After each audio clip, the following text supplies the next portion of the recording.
qaar ka mid ah jaaliyadaha gobolada Sool Sanaag iyo Cayn ayaa lacag ugu deeqay dhismaha garoonka diyaaradaha ee magaalada Buuhoodle waxaana maanta dib loo bilaabay dhismaha garoonka oo muddo kooban hakad ku jiray maanta ayaa waxaa booqday qaar ka mid ah qaybaha bulshada ee gobolka Cayn waxaana halkaas ka hadlay Xasan Faarax Baad oo ah gudoomiyaha guddiga gacanta ku haya dhismaha garoonkaasi sidoo kale waxaa halkaas ka hadlay Axmed Cabdi Guray oo ka mid ah ganacsatada deegaanka muddana ku noolaa dalka dibadiisa ugu dambeyntiina waxaa hadalka isaga dambeeyay qaar ka mid ah madax dhaqameedka deegaanka oo halkaas iyaguna ku sugnaa annagoo maanta shaqadiisii bilownay rajaynaynana shaqadaasi inay ku dhammaato ayaan waxaan idiin sheegaynaa si fiicanna idinku sheegaynaa inaanna ka tegayn ee shaqada habeen iyo maalinba wadayno annagoo jeclaysannay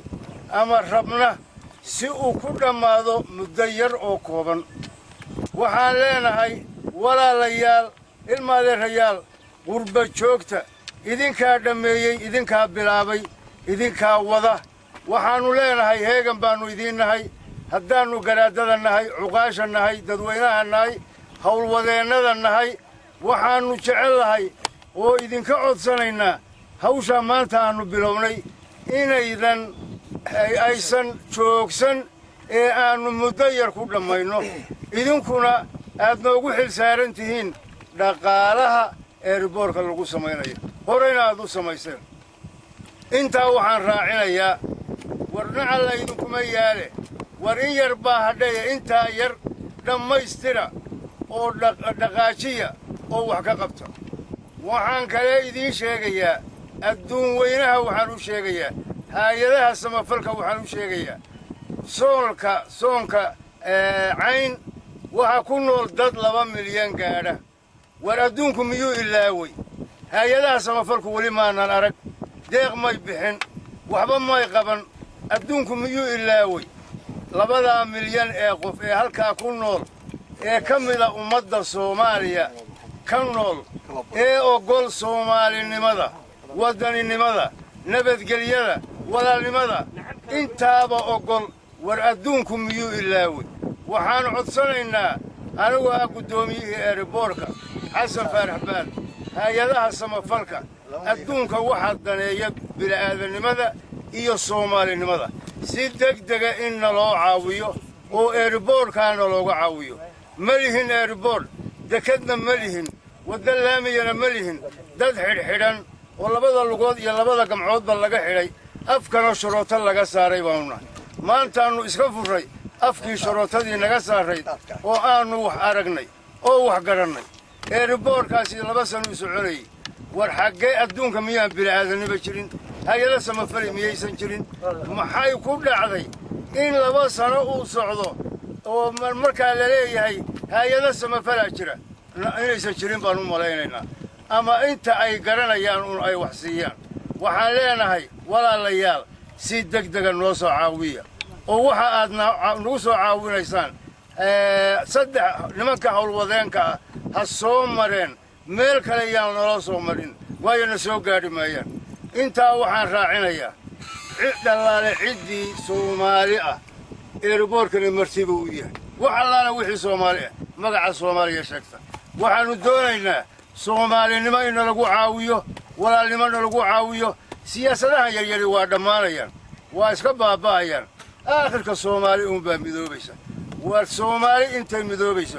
taariikh baa dhici doonta war hana la caawiyo eeriboorka hana laga caawiyo walaalnimo iyo islaamnimo iyo Soomaalinimo intaba hana lagu caawiyo waxaan ku soo dhaweynayaa garaadka cuqaasha waaweyn ee chief caaqilada iyo Axmed Cabdi Guray oo ah nin bilicdii Buuhoodle ama Cayn kor u qaaday beerka ugu weyn ee albeerkada ugu weyn ee fooqa ayuu ku leeyahay 2 jeer horena lacag buu noo keenay oo dibadda looga soo diray ilaahay khayr ha siiyo lacagtaanu maanta ku shaqaynayno Sweden bay naga soo gaadhay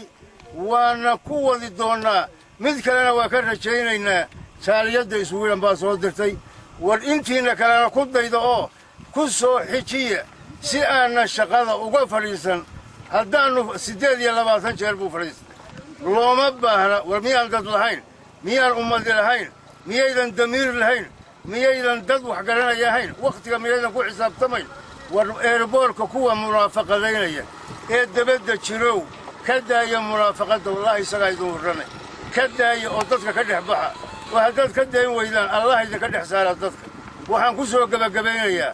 waxaan ku soo dhowaynayaa garaadka garaad cuqaasha saddexda caaqil ee jooga ayaan ku soo dhowaynayaa axmed cabdiguley baa ku xigaya garaadkaa ku xigaya siyaasiyiintaa ku xigaysa assalaamu calaykum waraxmatullaahi wabarakaatu waxaan salaamayaa bulshada meesha isugu timi ee u soo booqasho tagtay garoonka waxaan kaloo salaan u dilayaa jaaliyadaha waxaan idiin sheegaynaa marka hore waxaanu salaamaynaa joogta waa salaamaynaa dadka nimanka soo shaqeeyey eeriboorka nooga soo shaqeeyeyna waa salaamaynaa dadka haddii dadweynaha soo duuqday ee jooga idaacadda dalkira waa salaamaynaa intaba waxaanu ku salaamaynaa salaanta muslimkii assalaamu calaykum waraxmatullaahi wabarakaatu waxaan intaa u dhaafayaa haddaan waxaa hadalkayga ugu horreeya qurba joogta hawl weyn baa ka qabateen meesha hawl weyn baa ka qabateen garoonka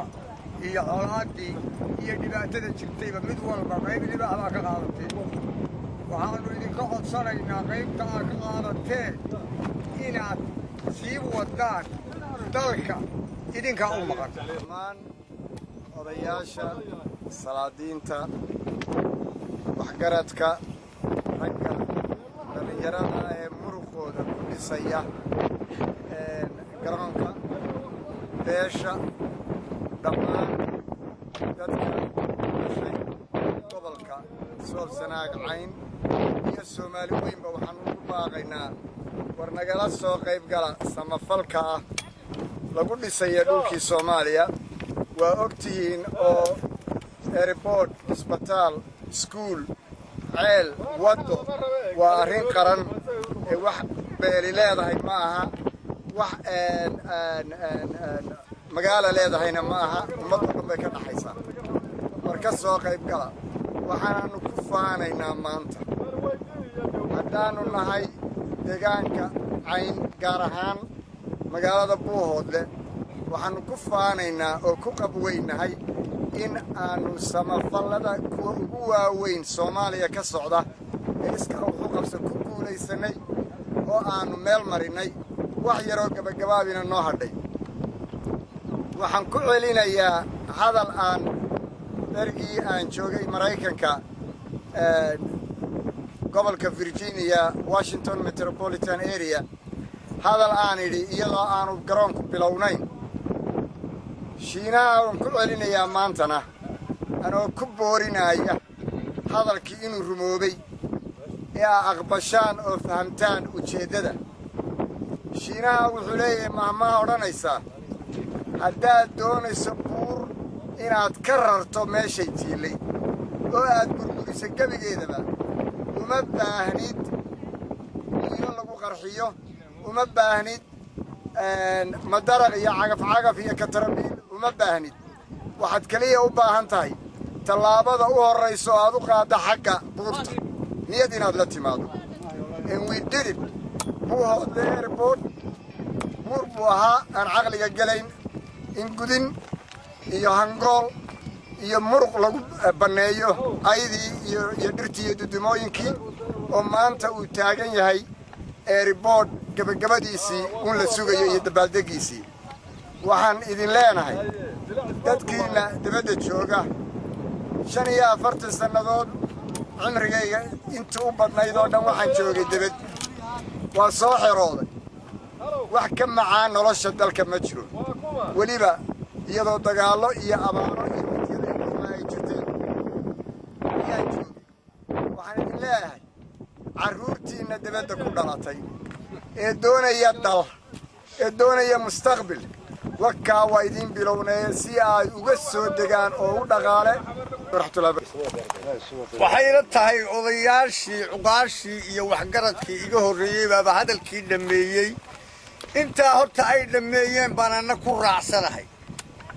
laba kelmadood baan uga noqonayaa dadkuna waa salaaman yahay salaan وحبضن بالليس السلام والسلام توا لو ذا يدي وفرل تانا وان يدي السلام يا لو كلمة نقول يا ايربوت كورتا ساكن لتاجي هاي وادمات